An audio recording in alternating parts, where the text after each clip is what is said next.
Bismillahirrahmanirrahim.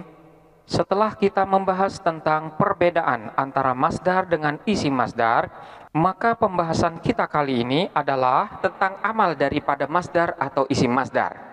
Masdar ini dapat beramal sebagaimana fiilnya, baik fiil tersebut berbentuk fiil muta'addi, yaitu kalimat fiil yang dapat memiliki maf'ul bih, atau bentuk fiilnya itu adalah fiil lazim. Maka bentuk masdarnya pun dapat beramal sebagaimana bentuk fiilnya. Sehingga manakala bentuk daripada fiil masdar tersebut berupa fiil lazim, maka untuk masdar dari fiil lazim ini hanya memiliki fa'il saja, tidak memiliki maf'ul bih. Contohnya seperti lafaz yu'jibuni ijtihadu sa'idin. Yu'jibu membuat kagum, ni kepadaku, ijtihadu sa'idin apa kesungguhan Sa'id. Kesungguhan Sa'id atau bersungguh-sungguhnya Sa'id itu membuatku kagum. Lafaz ijtihad ini adalah bentuk masdar yang dalam susunan ini dapat beramal sebagaimana fi'il lazim, di mana dia hanya bisa memiliki fa'il saja. Lafaz Sa'id secara makna adalah merupakan fa'il daripada lafaz ijtihad, namun secara lafaz dia diejarkan sebagai mudhof ilaihnya. Jadi saya kagum terhadap kesungguhan Sa'id. Siapa yang bersungguh-sungguh tersebut? Yang bersungguh-sungguh itu adalah Sa'id. Jadi secara makna Sa'id sebagai fa'il, namun secara lafaz dia itu dijarkan sebagai mudhof ilaih daripada lafaz ijtihad. Selanjutnya, manakala masdar tersebut berasal dari fi'il muta'addi, maka bisa dikatakan ini masdarnya adalah masdar muta'addi. Maka masdar muta'addi tersebut dapat memiliki fa'il dan dapat pula memiliki maf'ul bih. Untuk masdar muta'addi di sini ada kalanya dia itu dapat beramal dengan dirinya sendiri, artinya tanpa perantara lafaz yang lain. Contohnya seperti lafaz ghadabani Aisyanuka abaka. Ghadaba membuat marah, ni kepadaku, aisyanuka apa durhakanya kamu, abaka kepada ayahmu. Kita perhatikan lafaz aisyan. Lafaz aisyan ini adalah bentuk masdar dari fi'il muta'addi, di mana di dalam susunan ini masdar tersebut memiliki fa'il dan memiliki maf'ul. Fa'il daripada lafaz aisyan ini adalah dhamir ka, yang secara lafaz dia itu memang dalam mahal jar sebagai mudhof ilaih daripada lafaz aisyan, namun secara makna dia itu adalah fa'il daripada lafaz aisyan. Jadi aisyanuka durhakanya kamu. Jadi siapa yang durhaka? Yang durhaka adalah kamu.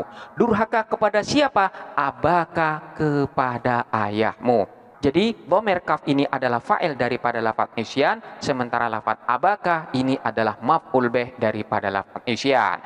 Ini adalah contoh daripada masdar muta'addi yang dapat beramal dengan dirinya sendiri tanpa bantuan atau perantara lafaz yang lain. Dan selanjutnya ada kalanya masdar muta'addi tersebut dalam beramal dengan bantuan huruf jar. Sama sebagaimana kalimat fi'il yang ada kalanya dapat beramal dengan dirinya sendiri, namun ada kalanya dengan perantara huruf jar. Contohnya seperti lafaz sa'ani mururuka bimawadhi'i asyubhati. Sa'ani, sa'a menyakiti, ni kepadaku, mururuka apa lewatnya kamu, bimawadhi'i syubhati pada tempat-tempat syubhat. Di sini kita perhatikan lafaz murur. Lafaz murur ini adalah bentuk masdar dari lafaz marra. Dalam hal ini, pengamalan masdar yang masuk di dalam kategori masdar muta'addi ini dengan perantara huruf jer, di mana fa'il daripada lafadz murur ini adalah dhamir ka, namun untuk maf'ul bihnya dia dengan perantara huruf jer bi. Jadi mururuka bimawadhi'is syubhah. Mururuka lewatnya kamu, jadi yang lewat itu adalah kamu, bimawadhi'is syubhah pada tempat-tempat syubhat. Jadi mawadi di sini secara mahal dia sebagai maf'ul bih daripada lafadz murur. Namun sampainya dia pada maf'ul bih dengan perantara huruf jer. Pada dasarnya beramalnya masdar sebagaimana kalimat fiil itu bukan karena masdar ini menyerupai kepada kalimat fiil. Hal ini dikarenakan karena masdar sendiri adalah merupakan aslul wahid, bentuk dasar dari tiap-tiap kalimat. Ini menurut ulama Basrah. Sementara bentuk daripada kalimat fiil itu berasal daripada masdar.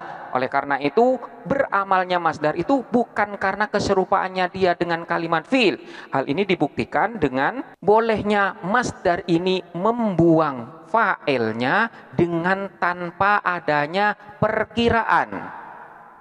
Berbeda dengan kalimat fiil, di mana setiap kalimat fiil harus ada yang namanya fa'il, dan manakala fa'il itu dibuang harus ada perkiraan. Jadi ini yang membuktikan bahwa masdar tersebut dapat beramal sebagaimana kalimat fiil bukan karena masdar tersebut menyerupai kepada kalimat fiil. Jadi masdar dapat berdiri sendiri di dalam beramal sekalipun tanpa menyebutkan fa'ilnya. Contohnya seperti lafadz sarroni takrimun nasi.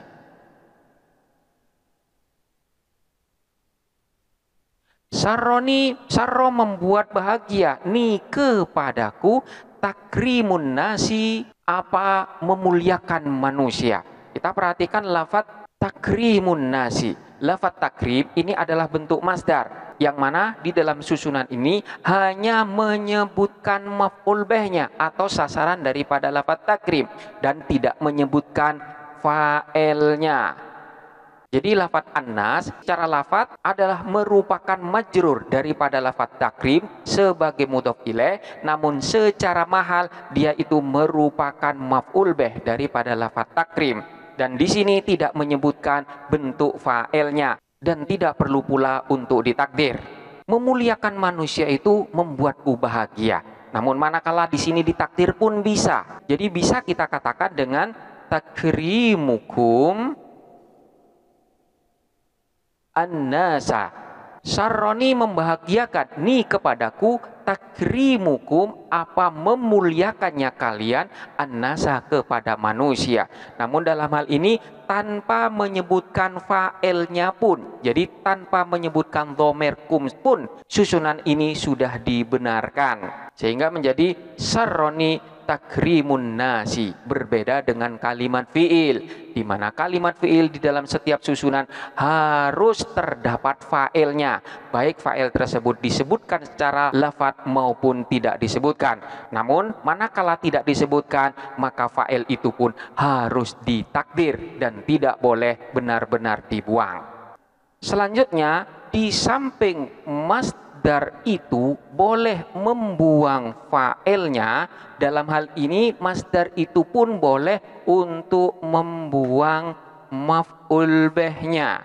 Contohnya seperti lafadz wa ma kana istighfaru Ibrahima li abihi illa an mau'idatin wa'adaha iyyahu wa makana, dan tidak ada istighfaru Ibrahima apa meminta ampunnya Ibrahim li abihi untuk ayahnya, illa melainkan an mau'idatin sebab suatu perjanjian, wa'adaha yang telah berjanji siapa itu Ibrahim kepada itu mau'idah iyahu terhadap ayahnya. Tidaklah permohonan ampun Ibrahim kepada Allah untuk ayahnya tidak lain hanyalah karena suatu janji yang telah dia ikrarkan kepadanya. Kita perhatikan lafaz istighfaru Ibrahim. Lafaz istighfar di sini adalah bentuk masdar, di mana di dalam susunan ini hanya menyebutkan fa'ilnya saja. Jadi Ibrahim secara makna adalah merupakan fa'il daripada lafaz istighfar. Istighfaru Ibrahim, memohon ampunnya Ibrahim. Jadi yang memohon ampun di sini adalah Ibrahim. Sementara objek atau maf'ul bih daripada lafaz istighfar di sini tidak disebutkan, artinya dibuang. Manakala ditakdir, maka takdirannya adalah istighfaru Ibrahim Rabbahu. Istighfaru Ibrahim, memohon ampunnya Ibrahim Rabbahu kepada Tuhannya, li abihi untuk ayahnya. Selanjutnya lafaz Rabbahu ini tidak disebutkan dan menjadi istighfaru Ibrahim. Jadi masdar itu di samping dia boleh membuang fa'ilnya, boleh juga membuang bentuk dari maf'ul bihnya. Selanjutnya masdar ini dapat beramal sebagaimana kalimat fi'il dalam beberapa bentuk. Yang pertama, ada kalanya masdar tersebut dalam bentuk mudhaf. Jadi dia itu disandarkan atau diidhofahkan pada kalimat yang lain. Contohnya seperti lafaz walaula daf'ullahi an-nasa ba'dhum bi ba'dhin la fasadat al-ardu. Walaula daf'ullahin nasa ba'dahum bi ba'dhin lafasadatil ardu. Walaula andaikan tidak daf'ullahi menolak siapa Allah an-nasa kepada keburukan manusia ba'dahum bi ba'dhin, ba'dahum sebagian manusia bi ba'dhin terhadap sebagian yang lain lafasadatil ardu. Lafasadat niscaya rusak al-ardu apa bumi. Seandainya Allah tidak menolak keganasan sebagian manusia dengan sebagian yang lain, niscaya rusaklah bumi ini. Kita perhatikan lafaz daf'ullahi. Daf'u ini adalah bentuk masdar yang dalam beramal di sini bentuknya dia dimudhofkan kepada yang lain. Sementara lafaz an-nas di sini menjadi maf'ul bih daripada lafaz daf'u. Jadi dalam susunan ini bentuk daripada masdar itu dimudhofkan kepada bentuk fa'ilnya secara makna, kemudian dia menasobkan kepada maf'ul bihnya. Kemudian yang kedua ada kalanya masdar itu bentuknya bertanwin. Jadi tidak berbentuk mudhof.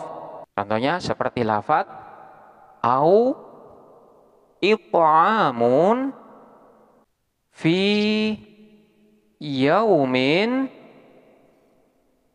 masghabatin yatiman dza maqrabatin au miskinan dza matrabah. Au it'amun atau memberi makan fi yaumin pada hari masghabatin. Masghobah di sini bisa dikatakan hari peceklik. Jadi hari di mana terjadi kelaparan. Memberi makan itu yatiman kepada anak-anak yatim, dza maqrabatin yang memiliki kekerabatan, au miskinan atau kepada orang miskin, dza matsrobatin yang sangat membutuhkan.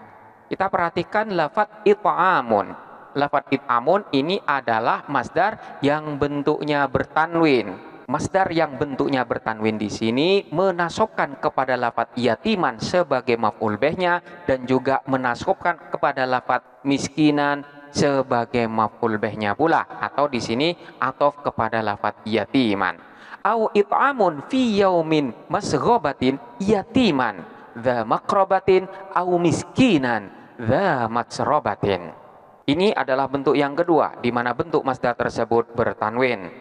Kemudian bentuk yang ketiga adalah diiringin dengan al. Contohnya seperti lafaz al-mujiddu syari'u al-injazi a'malahu. Al-mujiddu, adapun orang yang giat itu, syari'ul injazi, ialah orang yang cepat menyelesaikan a'malahu, kepada pekerjaan-pekerjaannya. Kita perhatikan lafaz al-injazi. Lafaz al-injaz ini adalah bentuk daripada masdar yang bentuknya diiringin dengan al, di mana lafaz al-injaz itu menasobkan kepada lafaz a'malahu sebagai maf'ul bihnya. Jadi al-mujiddu, adapun orang yang giat itu, syari'ul injazi, ialah orang yang cepat di dalam penyelesaian a'malahu, kepada pekerjaan-pekerjaannya.